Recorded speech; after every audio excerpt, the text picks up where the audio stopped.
reflect upon. لِقَوْمٍ يُؤْمِنُونَ, signs for those people who believe. لِقَوْمٍ يَعْقِلُونَ, signs for those people who comprehend. إِنَّ فِي ذَلِكَ لَآيَاتٍ لِلْمُتَوَسِّمِينَ, and really in this book there is signs for those people who see or learn the lessons. أَفَلَا يَتَدَبَّرُونَ الْقُرْآنَ أَمْ عَلَى قُلُوبِهِمْ أَقْفَالُهَا, do they not ponder over the Qur'an, or have their hearts been sealed? أَفَلَا يَتَدَبَّرُونَ الْقُرْآنَ وَلَوْ كَانَ مِنْ غَيْرِ عِنْدِ اللَّهِ لَوَجَدُوا فِيهِ اخْتِلَافًا كَثِيرًا, do they not ponder over the Qur'an? Because if it had been from any other than Allah subhanahu wa ta'ala, they would have found much discrepancy, much contradiction if it had been from other than Allah subhanahu wa ta'ala. كِتَابٌ أَنزَلْنَاهُ إِلَيْكَ مُبَارَكٌ لِيَدَّبَّرُوا آيَاتِهِ, this is a book, a blessed book that we have revealed down unto you, our Prophet Muhammad sallallahu alayhi wa sallam, لِيَدَّبَّرُوا آيَاتِهِ, that you may ponder over its verses, you may reflect and take an ibrah, take an understanding and take a lesson from the verses of Allah subhanahu wa ta'ala. And we find that these stories in the Quran are not bedtime stories to be read. They are stories for ibrah, to take and extract a lesson from these stories of the past and the previous nations. As for those people who state that the discussion inside the Quran and the discussion of the previous nations is something specific to them and it does not relate to the Muslims, there is a principle in the Surah Tafsir, al-ibra bi-umum al-lafzi la bi-khusus al-sabab, that the understanding is to be taken from the generality of the verses, not the specification of revelation. So when the Muslim reads Surah Al-Baqarah, and this word has become very difficult to use when it discusses the Jews, then people, especially the Muslims, begin to mock and laugh at them. When a Muslim recites Surah Ali Imran and it discusses the Christians, once again the Muslim begins to mock at them. Why did Allah subhanahu wa ta'ala make a discussion of Bani Israel in Surah Al-Baqarah, in Surah Ali Imran, in At-Tawbah, Al-Qasas, Al-Isra, which another name for it is Bani Israel, that we may sit there and jest and laugh at them? They have understood those verses better than us, and they are the ones that are laughing at us. They are the ones that are laughing at us because we don't seem to understand our own book. That the similitudes given between Musa alayhi salam and the Prophet Muhammad sallallahu alayhi wasallam is because this ummah is the closest to the ummah of Musa alayhi salam, and this ummah will make the same mistakes as the mistakes of the people of Musa alayhi salam. And that's why we find that this book is to be taking the people out of darkness into light. However, we are taking people from the light into darkness. And there is only two verses that come to mind regarding the present situation, which is addressed to the Muslim rulers. أَفَتُؤْمِنُونَ بِبَعْضِ الْكِتَابِ وَتَكْفُرُونَ بِبَعْضِ, do you believe in part of the book and reject the rest of the book?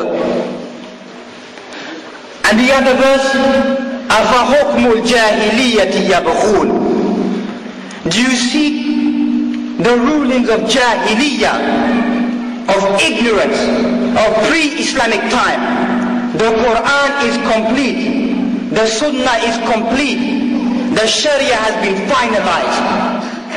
Why do you still seek Hukmul Jahiliyyah, ruling of the ignorant, ruling of the man-made laws, above the legislation of Allah subhanahu wa ta'ala?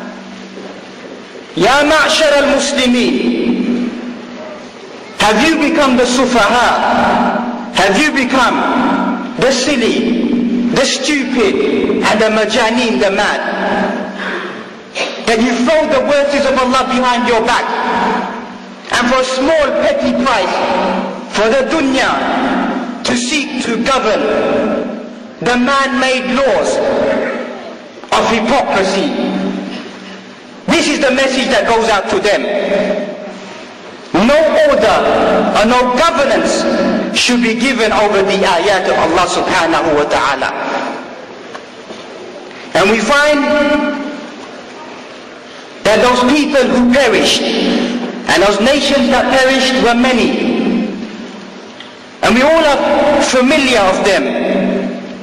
But I want to concentrate on 3 specific nations and the similitude of those nations compared to the state of the Muslim Ummah at the moment. We find from amongst them Hud alayhi salam, who was sent to the people of Ad.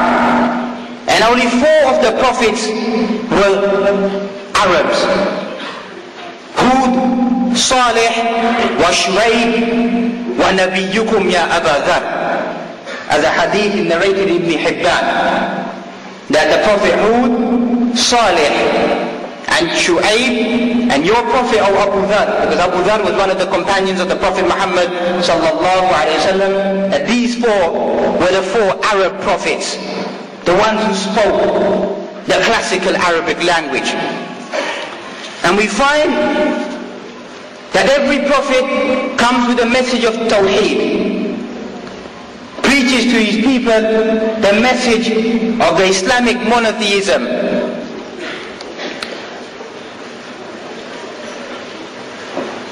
وَلَقَدْ بَعَثْنَا فِي كُلِّ أُمَّةٍ رَسُولًا أَنِ اعْبُدُوا اللَّهَ وَاجْتَنِبُوا الطَّاغُوتَ. We sent amongst every people and every nation a messenger telling the people to worship Allah subhanahu wa ta'ala, وَاجْتَنِبُوا الطَّاغُوتَ, and avoid all false deities. Avoid them. This is the message of every single prophet.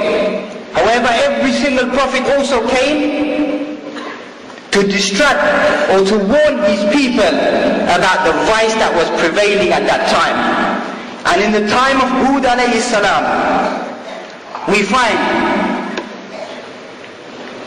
that those great achievements that were available during their reign, أَتَبْنُونَ بِكُلِّ رِيءٍ آيَةً تَعْبَثُونَ, that you build a landmark on every high place to amuse yourselves. وَتَتَّخِذُونَ مَصَانِعَ لَعَلَّكُمْ تَخْلُدُونَ, and you get for yourselves fine buildings as though you may live forever. Now I want to emphasize on these 2 things, the landmarks and fine buildings. And if you go back to the classical books of tafsir, the landmarks refers to the palaces and the castles that they were building. However, the people of Ad used to live in tents. أَلَمْ تَرَ كَيْفَ فَعَلَ رَبُّكَ بِعَادٍ إِرَمَ ذَاتِ الْعِمَادِ الَّتِي لَمْ يُخْلَقْ مِثْلُهَا فِي الْبِلَادِ. Did you not see what your Lord done to the people of Ad? إِرَمَ ذَاتِ الْعِمَادِ, the city of Iram, based upon lofty pillars. So the Mufassirun, they write, these people used to live in tents, yet they used to build lofty buildings. Is that not what certain people are doing at the moment? Building their stations in space, that one day we will move there and live there. Something to ponder over, that will be our next home. Building futile buildings, for what purpose? And as for the fine buildings, these lofty buildings, that many of the Muslims have begun to compete in building the skyscrapers. And this is from amongst the signs of the Day of Judgment. The destitute, barefooted Arab competing to build the lofty buildings. And they think that these buildings will fortify them. And death will come upon you. وَلَوْ كُنْتُمْ فِي بُرُوجٍ مُشَيِّدًا, even if you be inside your fortified palaces. أَيْنَمَا تَكُونُوا يُدْرِككُمُ الْمَوْتِ, wherever you are, death will overtake you, even if you're inside your fortified palace. كل نفس ذائقة الموت. Every single soul will taste death. So this is the message that goes out to the Muslims who are trying to imitate the way of Ad.